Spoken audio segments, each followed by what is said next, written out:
ज़बूर 49। ए जहान के सब बशिंदों कान लगाओ, क्या अदनी क्या आला, क्या अमीर क्या फ़कीर, मेरे मुंह से हिकमत की बातें निकलेंगी और मेरे दिल का ख्याल पुरखिर्द होगा।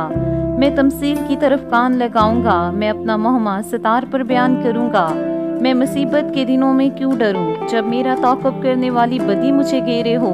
जो अपनी दौलत पर भरोसा रखते और अपने माल की कसरत पर फख्र करते हैं, उनमें से कोई किसी तरह अपने भाई का फिदिया नहीं दे सकता, ना खुदा को उसका मुआवजा दे सकता है, क्योंकि उनकी जान का फिदिया गरां बहा है।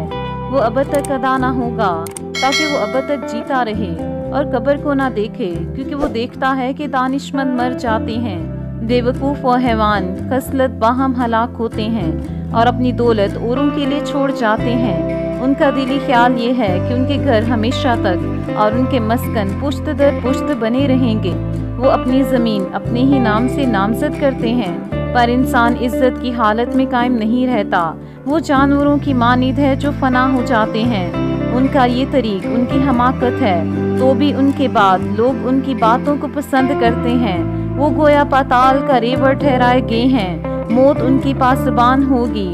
दयानतदार सुबह को उन पर मुसल्लत होगा और उनका हुस्न पाताल का लुकमा होकर बेठिकाना होगा। लेकिन खुदा मेरी जान को पाताल के इख्तियार से छुड़ा लेगा, क्योंकि वही मुझे कबूल करेगा।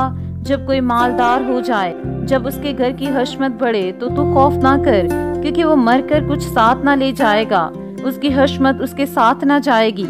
हाँ, जीते जी वो अपनी जान को मुबारक कहता रहा हो, और जब तू अपना भला करता है तो लोग तेरी तारीफ करते हैं, तो भी वो अपने बाप दादा की घरों से जा मिलेगा। वो रोशनी को हरगिज ना देखेंगे।